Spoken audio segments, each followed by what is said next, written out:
When I was young, I learned that most financial manias do not begin with insanity.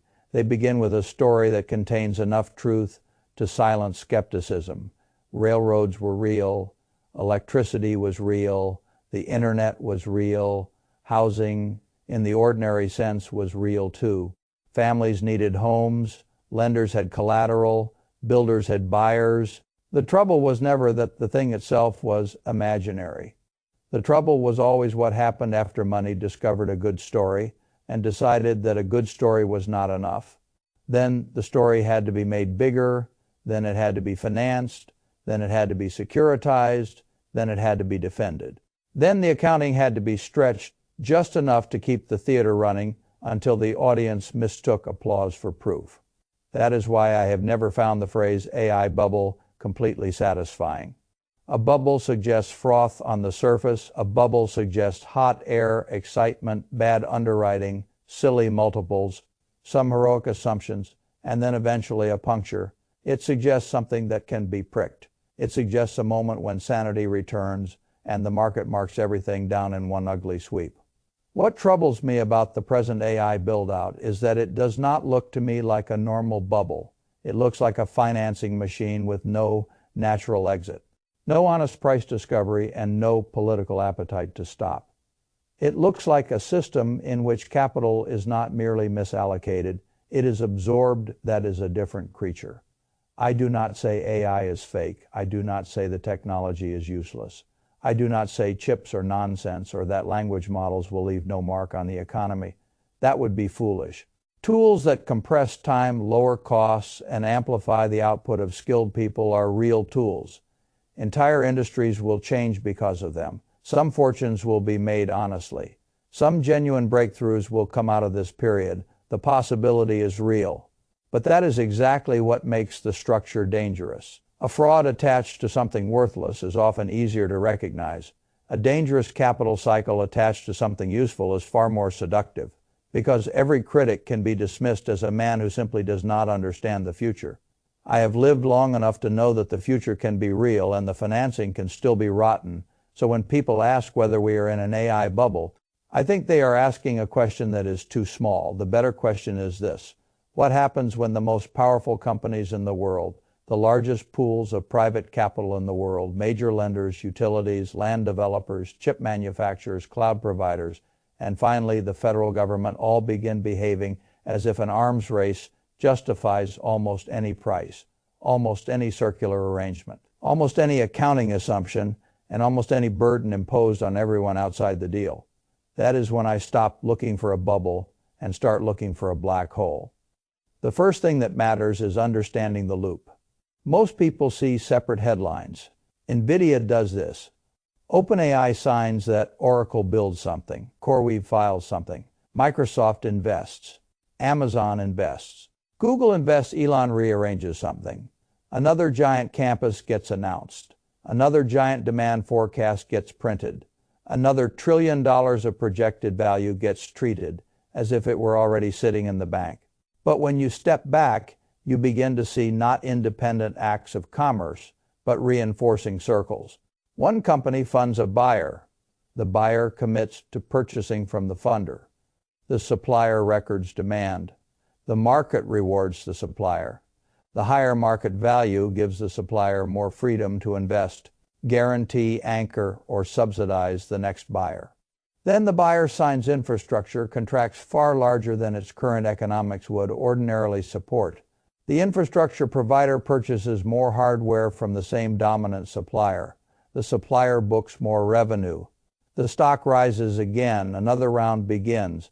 The headlines look like growth. The mechanism looks like round tripping. I have watched markets long enough to know that there is no prettier way to lose your footing than to mistake self-referential demand for organic demand. The source material I read lays the loop out in blunt terms. NVIDIA invests up to $100 billion in OpenAI, and OpenAI must direct that money back into NVIDIA chips. OpenAI then signs a $300 billion arrangement with Oracle to build data centers, even though OpenAI itself is described as generating only $12 billion in revenue. Oracle then uses tens of billions to buy NVIDIA hardware for those facilities. NVIDIA books more demand, enjoys the market response, and gains more firepower to feed the next round. The loop becomes the story, and the story becomes validation. Phailosite Phaeturn 25, File 0 Phay A businessman, who has been around for a while, develops a feel for what real demand sounds like. Real demand usually comes from a customer who can explain why the purchase creates cash flow, why the economics work without hand-holding, and why the transaction would still make sense if nobody got a stock, price sugar high from announcing it. Artificial demand sounds different. Artificial demand leans on strategic partnerships that look a little too accommodating. It leans on side agreements. It leans on guaranteed offtake. It leans on must-use conditions. It leans on implied support. It leans on anchoring behavior meant to reassure outside investors. It leans on stock reactions that then justify more funding, which then creates more reported demand. That is why the CoreWeave example matters. A company that buys huge quantities of chips to rent to AI labs is already exposed to a basic problem. What if enough paying customers do not show up at the economics assumed by the underwriters in an ordinary market, that is risk, but when the dominant chip supplier is reported to have offered a buyback arrangement for unused chips and later to have owned 5% of the company while agreeing to anchor the IPO with a $250 million order? Risk begins to look less like risk and more like stagecraft. Revenue gets recorded, confidence gets manufactured. The outside observer is invited to believe demand is broad, deep, and self-sustaining. Phailosite Phaeturn 25, File 0 Phay. Do not say every arrangement is illegitimate. I say the pattern deserves respect because patterns are where capital cycles hide. It gets more interesting when you notice that NVIDIA is not the only player using structure to amplify perception. AMD, according to the source material, gives OpenAI the right to buy 10% of AMD stock for 1 cent a share with vesting tied to stock appreciation after the partnership. Again, the immediate public effect is not subtle. A major AI partner is announced. The stock reacts, the market reads the transaction as proof of strategic relevance, the valuation responds, and the response itself helps validate the original arrangement. It is a lovely circle if you own stock. It is a less lovely circle if you are trying to determine where real end demand ends and financial engineering begins. Phailosite Phaeturn 25, File 0 Phay. Then we arrive at the giant cloud providers. Amazon backs Anthropic and gets cloud dependence in return. Google backs Anthropic and does the same. Microsoft feeds OpenAI and keeps it tied to its infrastructure. Musk builds his own internal loop by linking XAI, X, and Tesla. So money, data, distribution. And narrative can circulate inside a private ecosystem whose apparent coherence is itself a financial asset. The market sees commitment. I see dependency. That distinction matters. Competition creates price discipline. Dependency creates lock. In lock-in can look like strength for a while, particularly when all participants are large enough to reassure one another. But a system of multi-headed dependency has a very different fragility from a system of arm-length transactions. In the first system, each participant has an incentive to preserve the illusion of the other's health because too much of his own narrative depends on it. Once enough market value is built on top of that architecture, demand no longer needs to be merely met. It must be manufactured. That is where the story becomes dangerous. A great many investors think the visible story is the whole story. They think the AI build-out is mainly about glamorous companies, chips, software models, robots, and digital assistants. But the more important action is often in the least glamorous layer: land warehouses, substations, transmission, cooling systems, water rights, long dated leases, tax arrangements, private credit, private equity, bank exposure. The real game, in other words, is infrastructure. And infrastructure, financed under the spell of an arms race, is where valuation discipline goes to die. The material I reviewed describes Wall Street quietly buying the physical layer needed to make the whole enterprise function. By 2030, $7 trillion is said to be headed toward data center infrastructure. Since 2022, private equity firms are described as having acquired more than 450 data center companies, accounting for 80 to 90% of sector mergers. With $115 billion in announced deals during 2024 alone, nearly double the prior 2 years combined. That is not casual enthusiasm. That is industrial mobilization dressed up as private enterprise. Fay-Felicite Fay turn 25, file 0 Fay, when private equity behaves that aggressively in one narrow corridor of the economy. I pay attention. I have seen what happens when the people underwriting the present tell themselves that scale will solve what price discipline would have prevented. The appeal is obvious. Private equity can acquire or develop the shell of the future, lease it to hyperscalers, collect long-duration rent streams, and keep a meaningful part of the operating liability off the tenant. Balance sheet, it feels elegant. The tenant gets capacity without visibly swallowing all the infrastructure burden. The sponsor gets a narrative of secular demand. The lenders get a growth sector. The consultants get work. The lawyers get work. The appraisers get work. Everyone eats before the truth arrives. And then one day the truth arrives. The most dangerous sentence in finance is not, "This asset is expensive." The most dangerous sentence is, "It is expensive, but it has to be built anyway." That phrase erases caution. It also erases accountability. Because once people tell themselves the build-out is mandatory, they stop asking whether the economics are sane. They stop asking whether demand is proven. They stop asking whether utilization assumptions are fragile. They stop asking who absorbs the downside if growth disappoints. They stop asking what happens when the equipment inside the box becomes obsolete. Faster than the debt used to finance the box can be repaid. That is when the black hole starts to form. A bubble is painful because prices outrun reality. A black hole is worse because the capital outlay itself becomes irreversible long before reality is forced to speak. A trader can sell a stock. A venture capitalist can mark down a private round. A lender can renegotiate terms. But once a giant server farm is built, attached to grid upgrades, cooling systems, pipelines, gas generation, water arrangements, tax commitments, and debt service, there is no graceful way to pivot.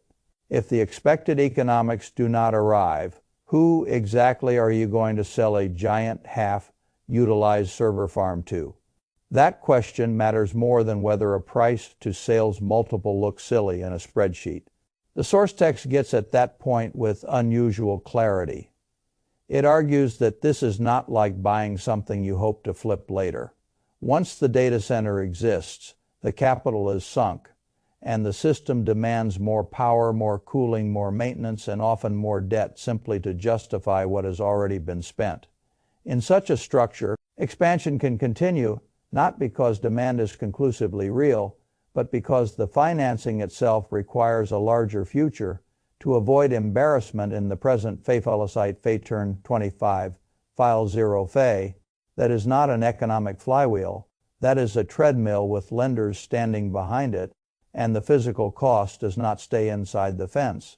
This is where the ordinary citizen enters the picture, whether he understands the financing or not. The infrastructure is not being built in an abstract cloud. It is being built in counties, suburbs, former farmland, industrial edges, and utility territories inhabited by actual people. Quiet places become server farms. Transmission lines get rerouted, water gets allocated, roads change, noise changes, air changes, the local tax pitch is advertised, the long-term burden is diluted across people who never signed the financing memo. The source text makes that point in a way I find hard to ignore. It describes private equity-backed developers buying farmland and industrial parks across American communities to build huge data center campuses. It notes that in Virginia, where much of this concentration sits, one project involving 84 data centers, with one center described as the size of 2 Walmarts, was stalled alongside $46 billion in other developments. That is not a sign of frictionless progress. That is a sign that the physical economy is beginning to push back on the financial economy. Fay file cite Fay turn 25 file 0 Fay when communities resist. Wall Street calls it delay. Sometimes delay is simply reality asking for a vote. The bottleneck that really matters is not enthusiasm. It is power. If you want to understand modern industrial ambition, ask where the electricity is coming from and who is paying for the wires. OpenAI's reported $500 billion Stargate project is described as requiring 10 gigawatts of power, enough for 26 million homes or the entire state of Texas. The broader build-out is described as drawing as much power as 10 to 15 major cities, alongside millions of gallons of water a day. Data centers may be built in 2 to 3 years, while power plants can take 5 to 10. One nuclear plant is roughly 1 gigawatt, and the source notes that the United States has built only one in 30 years. If those numbers are even directionally right, then demand for intelligence quickly becomes a question of whether the physical grid can tolerate Wall Street's imagination. Faithfully cite Fay turn 25 file 0 Fay now. You begin to see why a bubble metaphor feels inadequate. A bubble does not usually require you to re-engineer the electric future of a continent. A bubble does not usually force a race between server construction timelines and power generation timelines. A bubble does not usually encourage companies with green pledges to install gas turbines directly at data centers because the grid cannot deliver the promised capacity soon enough. Yet that is exactly the type of workaround described in the material. It says firms are strategically choosing states that allow faster environmental review, even as nearly 1 in 5 U.S. data centers is concentrated in communities already dealing with significant pollution. That means the costs are not just financial and theoretical. They are distributed through lungs, land, water, and monthly utility bills. Faithful cite Fay turn 25 file 0 Fay, and the bill of course must go somewhere. One of the oldest tricks in capitalism is to privatize upside while socializing a slice of the cost so slowly that the public mistakes it for fate. The source text argues that lobbying is now involved in blocking laws that would make technology companies pay for the grid upgrades their demand requires. Instead, utilities are allowed to spread those costs more broadly, potentially adding $10 to $20 to monthly bills. A man in Manhattan may call that trivial. A family already living paycheck to paycheck does not call it trivial. 50% of Americans living that close to the line will feel every little adjustment that sophisticated people treat as rounding error. Fay file cite Fay turn 25 file 0 Fay. That is one reason I dislike technological utopianism when it speaks only the language of aggregate GDP. The world is full of improvements that are magnificent in the aggregate and cruel in the distribution. The people paying for the line upgrade do not necessarily own the stock. The people tolerating the pollution do not necessarily collect the management fee. The people displaced by a changing labor market do not necessarily own the data centers supposedly creating the future. And the jobs argument, which is always rolled out on schedule, often collapses under scrutiny. Construction employs many people. Permanent operation employs far fewer. The material notes that a new data center can employ over 1,000 workers during construction. But once built, a typical site may employ around 50 full-time workers. That is not nothing, but it is nowhere near enough to justify every local promise or absorb every local cost. It becomes still less persuasive if utilization disappoints. And the oversupply risk turns out to be real. Fay file cite Fay turn 25 file 0 Fay, which brings us to another sign I take. Seriously, falling rental economics in the middle of a capacity. Boom. When an industry builds aggressively on the assumption that future demand will justify present spending, one of the earliest cracks often appears not in the headlines, but in the rental rate. The source text says NVIDIA H200 chip rental prices fell from $3.20 per HR per chip to $2.80. Below break, even for many operators, that may look like a small move to a casual reader to a man who studies return on capital. It looks like the kind of signal that tells you the machine is being fed faster than its end users are learning how to pay for it. Oversupply has a smell. It usually shows up in pricing before it shows up in confessions. Fay file a site Fay turn 25 file 0 Fay, and confessions rarely arrive while stocks are making new highs. That is another reason I call this a black hole. A bubble eventually begs to be punctured because valuations float too far from fundamentals in plain sight. A black hole can keep swallowing capital while confidence stays high because confidence itself is being manufactured by deal flow, by government signaling, by strategic dependency, by accounting choices, and by the lack of transparent secondary markets for the infrastructure being built. The absence of price discovery is not a side note, it is central. If an asset trades often, truth arrives often. If an asset barely trades, accounting can become a lullaby. The source material frames this elegantly. These assets can stay on the books at full value because they barely trade, and there is no real price discovery until a bankruptcy or fire sale forces the issue. Until then, investors, regulators, lenders, and the public are invited to trust marks, assumptions, depreciation schedules, and comparative optimism. That arrangement can preserve the appearance of health long after the underlying economics have begun to decay. Fay file a site Fay turn 25, file 0 Fay. This is where my mind goes back to old lessons. If you want to know whether management is reaching, watch how it treats useful life assumptions. Companies do not have infinite ways to make the quarter look prettier. Sometimes they can smooth the reserve, sometimes they can move the charge, sometimes they can change the life of the asset. And when many companies in the same industry suddenly discover that the assets powering the current boom somehow lasts much longer than previously thought, I lean forward. The source text points to Google extending the useful life of servers and network gear from 4 years to 6 years, cutting 2023 depreciation by roughly $3.4 billion and lifting reported profits by nearly $3 billion. It says Microsoft, Meta, and Amazon made similar moves, adding almost $10 billion to profits over 2 years by lengthening hardware lives from 4 years to 6. If you genuinely believe the underlying AI hardware will economically matter for 6 years, perhaps that is conservative. If obsolescence arrives in 2 or 3, the accounting calm is a temporary anesthetic. Fay Felicite Fay turn 25 file 0 Fay. I have never liked anesthetics in finance. They make people brave at exactly the wrong moment. The man cited in the source as warning about this setup is Michael Burry, the same investor widely associated with correctly seeing the housing collapse before it became socially acceptable to discuss it. I do not build my worldview around any one man's reputation, but I do take seriously the instinct to examine depreciation, financing structure, and hidden leverage when everyone else is hypnotized by narrative. Fay file a site Fay turn 25, file 0. Fay, there is another reason the word black hole feels right. A bubble usually ends with an alarm. This may not. The public still imagines financial crises as cinematic events, a famous bankruptcy, a terrifying weekend, television anchors with strained voices, emergency meetings, limit down futures, a single name that comes to symbolize the turn. But systems built on private credit, private equity, long-dated contracts, opaque marks, and slow-moving infrastructure can fail differently.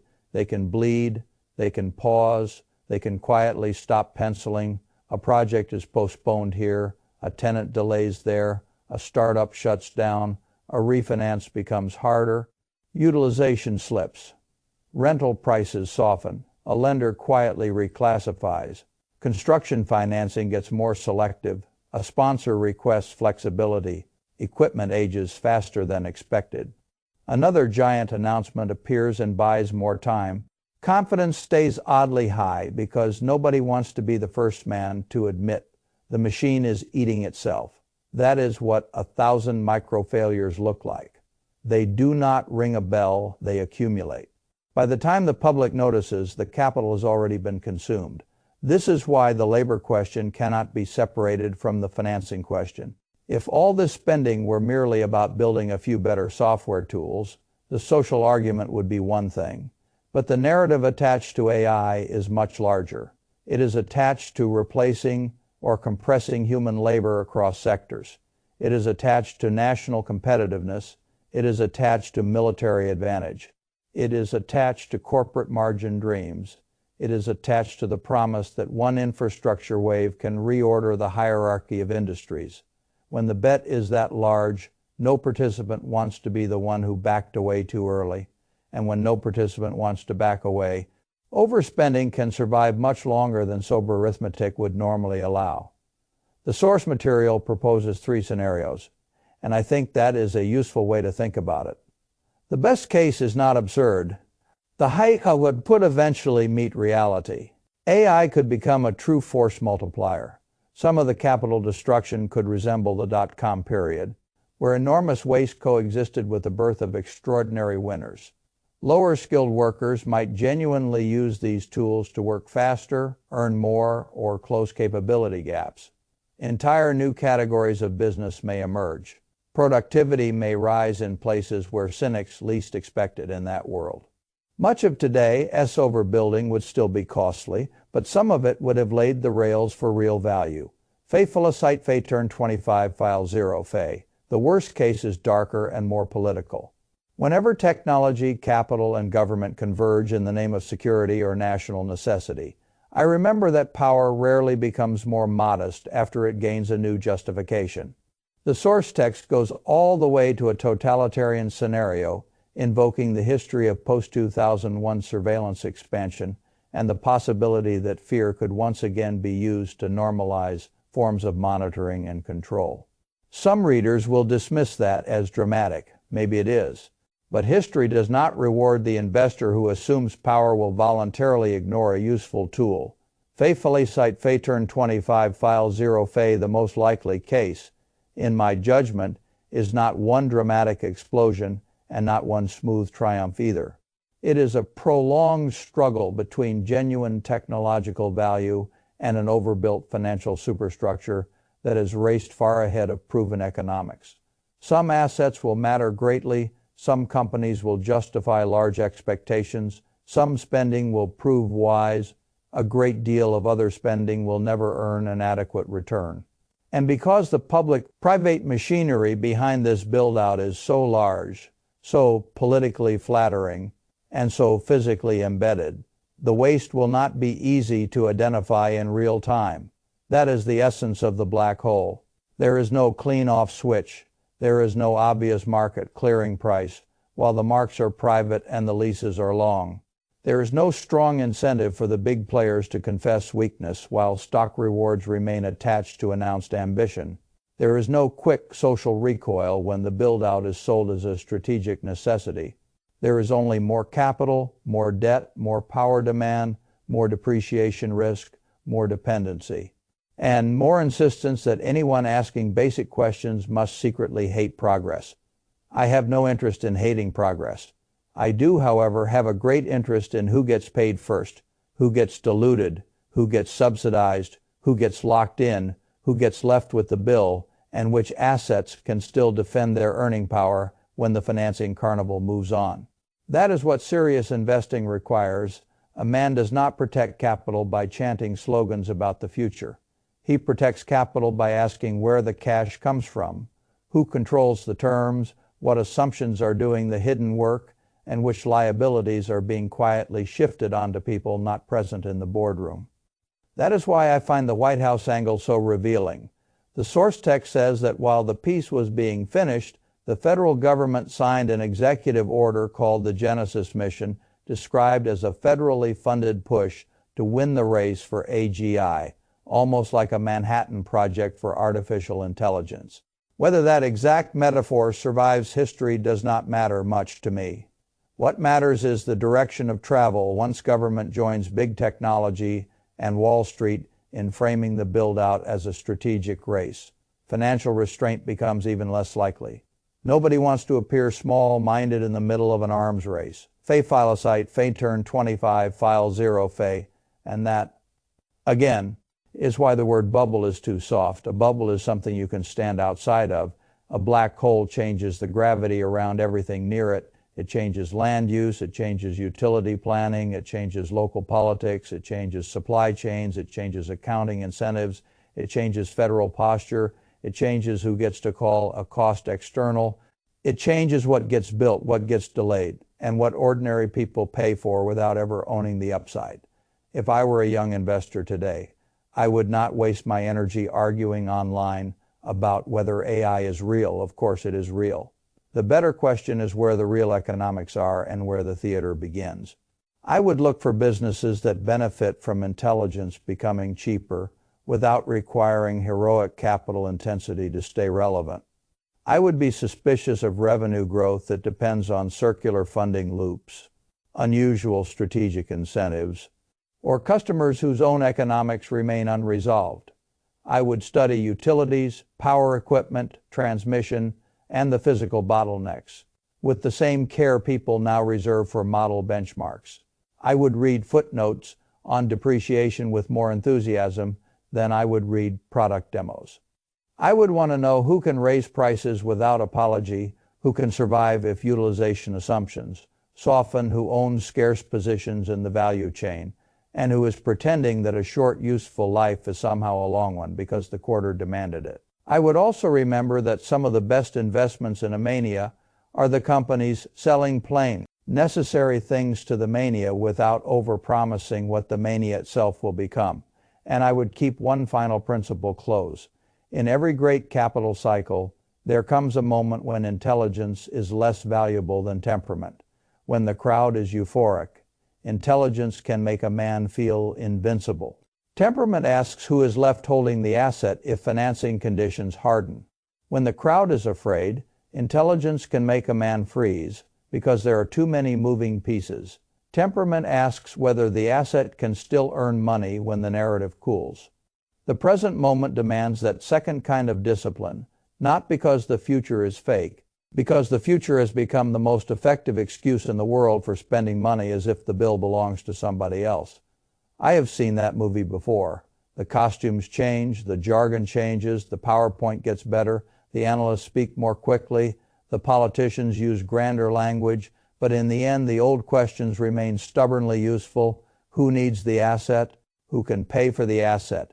Who still makes money if conditions are merely normal instead of miraculous? Who bears the downside if utilization lags? Power costs rise, depreciation was too slow, financing was too generous, and private marks were too kind.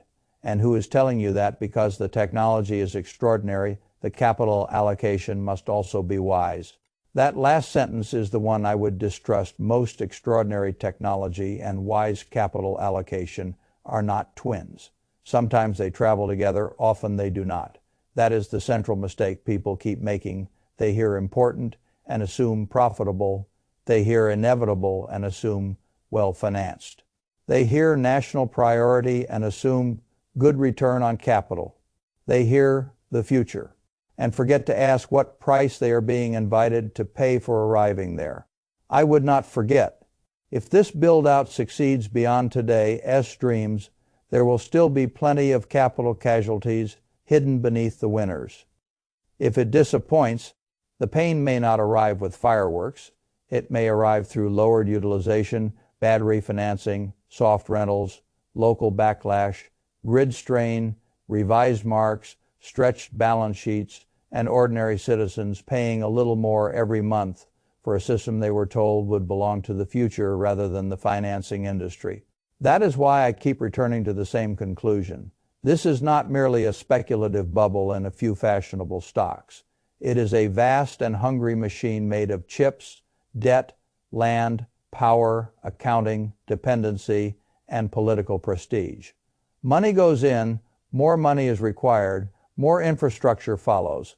More assumptions are needed, more public cost is distributed, more private value is claimed, and until something forces honest price discovery, the system can continue to look healthier from the outside than it is on the inside. That is not a bubble to me. That is a black hole. And when capital enters a black hole, the first discipline is not guessing the exact date of collapse. The first discipline is refusing to stand where gravity is strongest, simply because everyone else is cheering. I have made enough mistakes in life to respect that rule. It is a good rule here, too.